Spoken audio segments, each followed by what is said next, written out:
One of the things that's interesting about truth is that it keeps itself downstream of everything. It just occurred to me as I was thinking about why I work on fashion, is that for a great long time I've been seeking to do like the most meaningful things possible by searching out what is the upstreamest of all upstream things.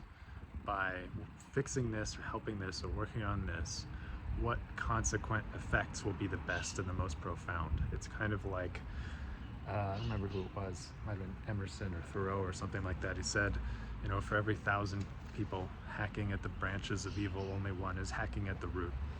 Well, I was always seeking the root of evil to hack at that one spot so that it had the most, downstream effects. I had a mentor when I was a late teenager who liked to say, you can stop a train with one finger if you know where the right button is. And so I've always kind of built a career on button hunting. And what struck me in my last project, Idea Market, which was about building infrastructure for information credibility, which is just lots of syllables to say ways of making the world's best information popular and credible without depending on media corporations and institutions to approve or cooperate. You know, public. Well, I'm not going to explain Idea Market right now, but the point is, I saw this, public access to truth on an equal playing field, in a true sense, to be upstream of all these other problems. So I wanted to solve that problem so that other problems could be solved, kind of as an automatic consequence. And in all my, research and experimentation, when it comes to persuasion and truth, is that people, including my own, willingness to believe truth and consider truth, is limited by my desire for it, limited by my emotions, my ability to handle it, my willingness to change in the ways that it demands of me. For example, being Jewish, coming from a Jewish family, and in fact having, both of my dad's parents survived Nazi concentration camps, and his mother was the only survivor of her entire family. So there's a lot of pain in my family, and even like a sense of martyrdom associated with our Jewishness. So even though I grew up in a secular Jewish household that didn't really care for religion, my Jewish identity is very strong and bound together by that pain.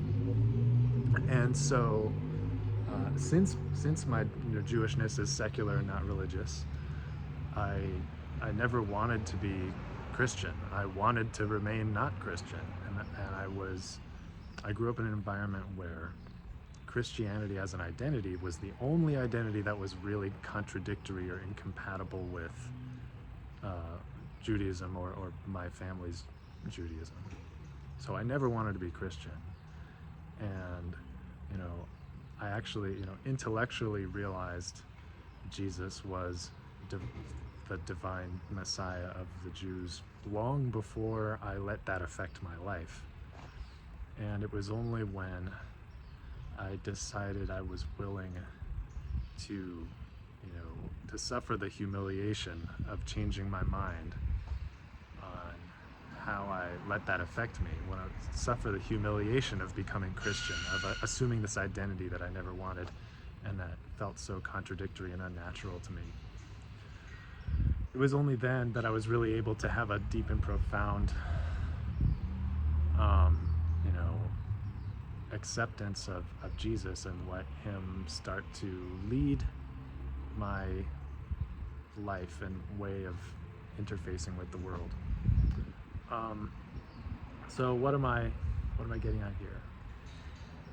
So that experience is an example of how my ability to accept truth was limited by my emotions and my ability to tolerate humiliation that comes with the truth very often. If I'm wrong about something for a long amount of time and take all kinds of actions based on that mistake, then correcting that mistake can be very embarrassing and painful.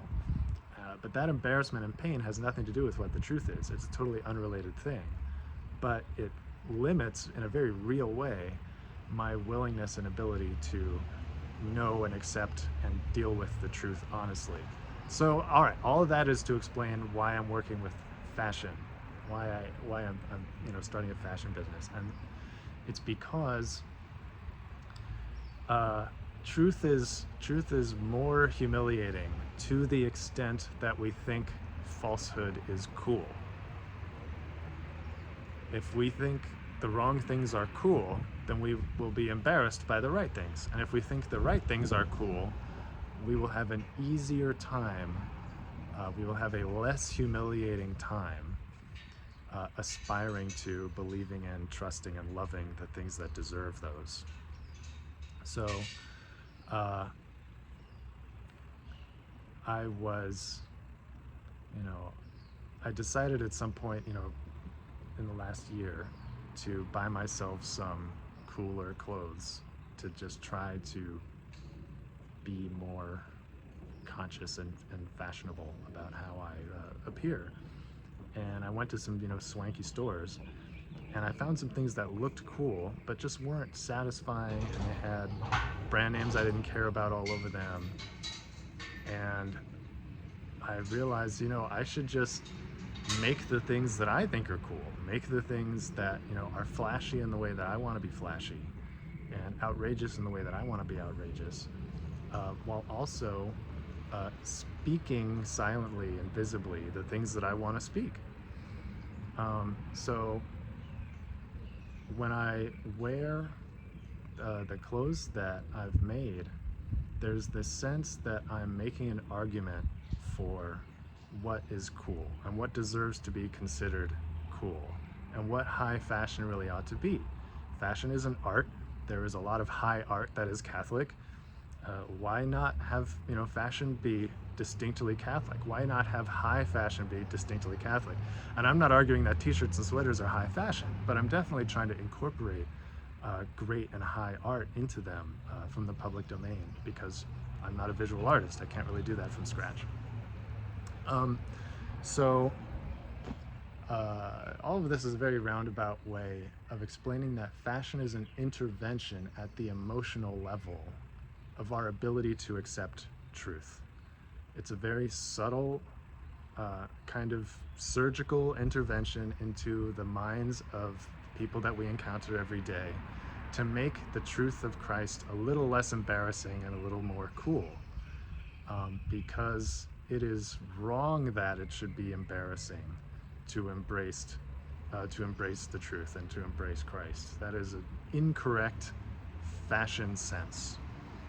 And by sort of tilting the scales of our emotional inclinations, about what's fashionable and what's cool, by tilting that gradually toward Christ, there will be an ever increasing number of people who only needed that microscopic nudge at the emotional level to fall to the, okay, I'll accept Christ's side versus no, I'm too embarrassed, it's too uncool side. So fashion for me is a way of intervening at the level of people's emotional willingness to accept the truths that matter most. And that's what it's about for me. Like a lot of people have more or less heard of Jesus, and of course, very few have been catechized, remotely well.